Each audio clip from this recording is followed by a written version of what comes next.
ঝিঙে নিরামিষ তরকারির কথা মনে আসলেই ঝিঙে পোস্ত, ঝিঙে আলু পোস্ত স্বাভাবিকভাবে এটাই মনে পড়ে। তো ভাবলাম আজকে যদি অন্যরকম ভাবে কিছু করা যায়, তাই নিয়ে চলে এসেছি ঝিঙের সম্পূর্ণ আলাদা একটি রেসিপি। তিল বাটা, বাদাম বাটা, পোস্ত বাটা এগুলো একটু রিচই হয়ে যায়, তাই ভাবলাম আজকে যদি একটু পাতলাভাবে কিছু করি। তার জন্যই প্রথমে ঝিঙা নিয়ে এরকমভাবে ছুলে নিয়ে দেখুন না মোটা না পাতলা সেই আকারে কেটে নিচ্ছি। তার সাথেই একটা আলু নিয়ে পিল করে সেটাকে ডুমো ডুমো করে কেটে নিচ্ছি। এদিকে কড়াইতে ঘি আর সর্ষের তেল গরম করে নিচ্ছি। তার মধ্যেই দিয়ে দিচ্ছি কেটে রাখা আলুগুলিকে দিয়ে ভেজে নিচ্ছি।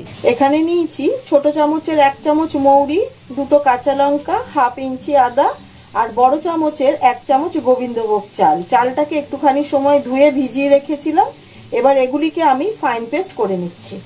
পেস্টটা রেডি হয়ে গেছে। আমি শিলপাটাতে বেটেছি যাতে করে মিহি হয়, যেহেতু খুব কম পরিমাণে মশলা, আপনারা চাইলে মিক্সার গ্রাইন্ডারে দিয়েও করতে পারেন।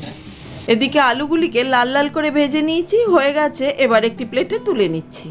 সেম তেলের মধ্যে দিয়ে দিচ্ছি জিরে, চেরা কাঁচা লঙ্কা, কিশমিশ, টমেটো কুচি আর দিয়ে দিচ্ছি একটা তেজপাতা, অল্প একটু লবণ দিয়ে খুব ভালো করে কষিয়ে নিচ্ছি। এইবার দিয়ে দিচ্ছি আগের থেকে তৈরি করে রাখা বা বেটে রাখা চালের পেস্টটা, সেটা দিয়ে খানিকক্ষণ কষিয়ে নিচ্ছি। খানিকক্ষণ কষিয়ে নিয়ে দিয়ে দিচ্ছি অল্প একটু হলুদ আর বাটিটা ধুয়ে দিয়ে দিলাম সামান্য পরিমাণে জল দিয়ে খুব ভালো করে কষিয়ে নিচ্ছি তেলটা ছেড়ে আসা পর্যন্ত। এইবার দিয়ে দিলাম আগের থেকে কেটে রাখা ঝিঙেটা দিয়ে ততক্ষণ কষাবো যতক্ষণ পর্যন্ত ঝিঙেটা নরম না হয়ে যায়। যখন নরম হয়ে যাবে তখন দিয়ে দিচ্ছি আগের থেকে ভেজে রাখা আলুটা দিয়েও খানিকক্ষণ কষিয়ে নিচ্ছি।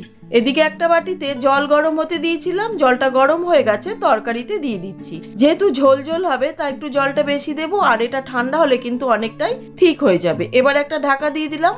প্রায় 10 মিনিট পর ঢাকাটা খুলে নিয়ে দিয়ে দিচ্ছি অল্প একটু চিনিটা দিয়ে ভালো করে নেড়ে মিশিয়ে 1-2 মিনিট ফুটিয়ে নিচ্ছি। দেখে নিচ্ছি আলুটা গলেছে কিনা। হ্যাঁ, খুব সুন্দর গলে গেছে।